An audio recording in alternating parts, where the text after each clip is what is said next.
Bonjour à tous, voici une nouvelle vidéo et cette fois-ci ça sera une In My Mail Post, donc ce sera mes acquisitions, tout ce que j'ai reçu dans ma boîte aux lettres.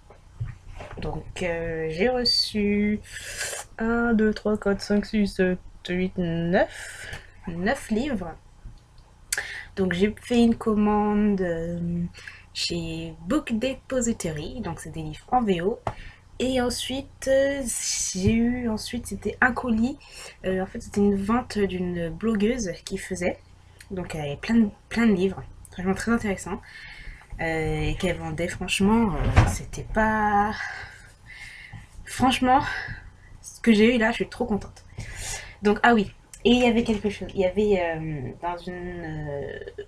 dans une vidéo précédente que j'avais faite, c'était sur mes points lecture. Donc j'avais un livre que j'avais oublié de vous présenter et c'était Projet Adam. Voilà, de Michael Grant et Catherine Applegate. Voilà, la couverture est hyper moche parce que je l'ai vu en VO et franchement, je me dis mais qu'est-ce que c'est que ça? Je pense que je vais me l'acheter en VO. On voit tout de suite le truc. Là, franchement, l'excuse quoi. Donc, euh, donc pour Projet Adam, franchement, j'ai beaucoup aimé. Ça se lit, c'est simple. Franchement, c'est simple à lire. Je l'ai lu tranquille, quoi. Donc, en fait, on a le point de vue de Eve. Donc, Eve, c'est l'une des personnages principaux. Et on a le point de vue de Solo. Donc, c'est un autre garçon c'est un garçon qui est là, en fait. Voilà. Et on a le point de vue, on a peut-être quelques chapitres de point de vue d'Adam. Et d'Adam, en fait, c'est le personnage que Eve a créé. On voit tout de suite Adam et Eve, voilà. Et ouais, et c'est franchement, j'ai beaucoup aimé. Hein. C'est vraiment tranquille. Alors, en fait, compte l'histoire. Donc, c'est suite à un accident grave, Eve, héritière des puissants laboratoires Spiker, est en convalescence. Pour l'aider à tromper son ennui, sa mère lui confie le prototype d'un logiciel permettant de modéliser un être humain à partir de son code génétique. Eve se lance alors dans la création d'Adam, le garçon parfait, et très vite se prend au jeu. Mais un autre garçon bien réel, celui-ci, donc c'est Solo, il s'appelle, un nom assez bizarre quand même, euh, et néanmoins charmant, pourrait bien l'obliger à redescendre sur Terre, car il semble que le fameux prototype cache en réalité des expériences scientifiques plus que douteuses. Donc c'est un thriller fantastique, romantique et plein d'humour. Donc franchement, ça se laisse lire. Et je mettrai pour la note, je mettrai un 3,5. Franchement, je mettrai un 3,5. J'ai aimé, mais sans plus quoi. Ça se laisse lire, tout simplement. Et c'est qu'un je sais plus comment on dit ça, je crois que c'est un one shot. C'est qu'un tome, il n'y a pas de deuxième tome, je crois. Je crois, donc je dis n'importe quoi. Hein. Donc, on revient au sujet principal de la vidéo, donc c'est le In My Mailbox. Donc, voilà, là je vais vous présenter les livres que j'ai eu chez Book Depository. J'ai acheté j'ai acheté le premier tome Shatter Me de Taher et ma fille. Donc c'est insaisissable, le tome 1, c'est en VO. Donc celui-là, il est en paperback, donc c'est en version papier, la couverture, elle est pas dure. Et je l'ai vu, et j'ai vu qu'elle coûtait pas cher, je crois que c'était 6 euros, un truc dans le genre. Donc je l'ai pris, parce que j'adore cette série. Franchement, c'est une série coup de cœur pour moi. La plume de cet auteur, c'est vraiment, je vais pas dire une révélation, mais c'est quelque chose de... Je trouve que c'est aéré, c'est épuré, il y a une sorte de... Voilà, que j'adore. Et que je voulais lire en anglais pour savoir, pour vraiment voir comment en anglais ça le faisait. Donc j'ai acheté le premier tome. Voilà, qui est magnifique quoi. Bon là on peut pas bien voir, mais c'est un peu argenté, un peu métallisé, un peu genre métallisé. Mais la couverture elle est magnifique. Voilà.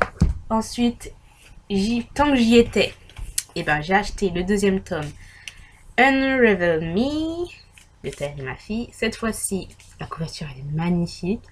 Et je l'ai prise en hardback, donc la couverture est dure.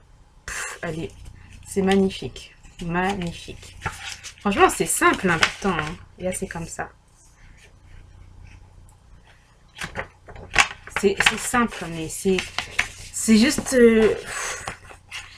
juste le fait que ça soit.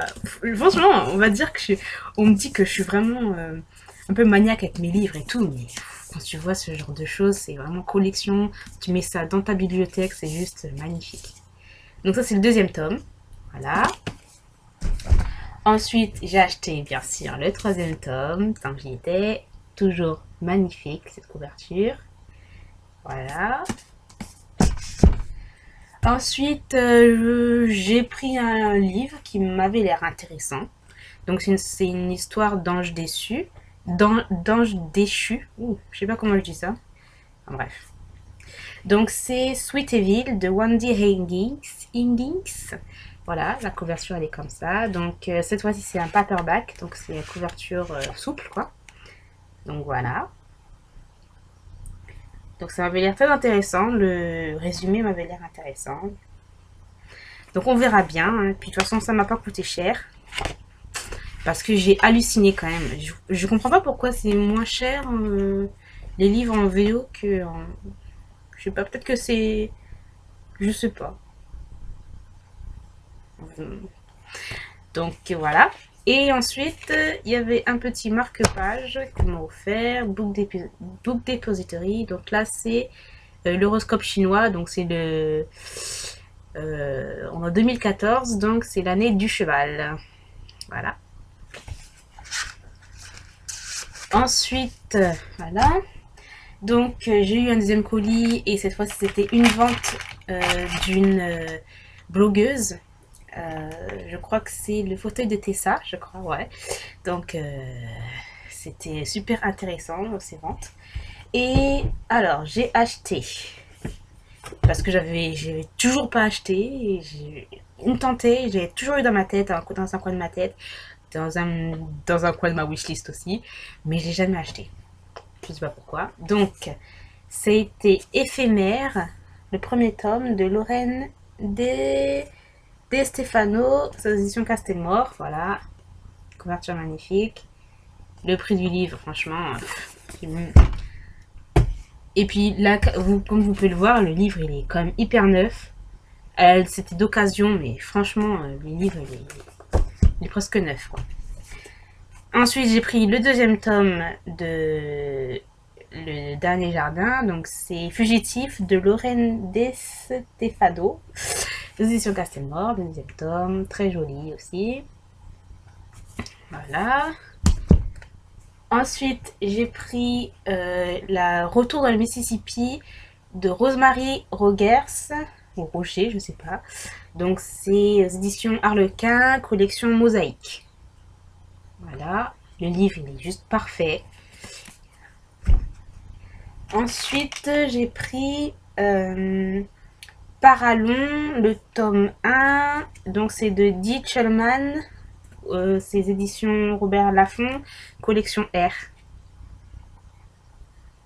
Voilà, trop jolie la couverture. Franchement, j'ai vu le résumé m'intéressait. Ensuite, j'ai vu les avis. Je l'ai pris là parce que franchement, il coûtait pas cher du tout. Mais il me tentait par rapport au résumé. Un gladiateur roumain, une jeune fille du 21e siècle. Voilà, on peut tout de suite s'imaginer un truc. Mais après, j'ai vu les avis comme quoi c'était vraiment lent, il y avait des choses. C'était vraiment vers la fin que ça devenait intéressant. Voilà.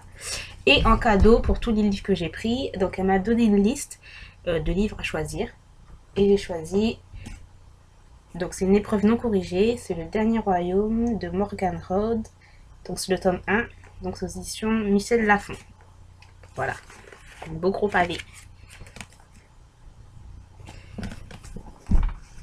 Et ensuite, c'est pas un livre, mais c'est quand même quelque chose de livresque. Donc c'est un serre-livre, voilà, qui je trouve très joli, deux serre-livres. Hein. J'ai trouvé très joli pour mettre dans la bibliothèque. J'ai pas de bibliothèque, hein. J'ai ça là, mais c'est pas une bibliothèque, hein. Je veux dire, c'est une sorte de étagère pour mettre comme ça. Mais quand j'aurai une bibliothèque parfaite, je pourrai mettre mon serre-livre, mes serre-livres qui sont juste magnifiques. Voilà, ils sont comme ça, avec une petite fille qui lit son petit livre comme ça. C'est juste super mignon, super mignon. Voilà, j'en ai deux comme ça. Quand j'aurai ma belle bibliothèque, je les mettrai. J'avais trouvé ça sur Amazon. J'ai tapé serre-livre et puis j'ai trouvé ça. Très contente. Donc voilà, je vous laisse et puis je vous dis à bientôt pour un nouveau rendez-vous, hein, de In My Mailbox. Bye bye!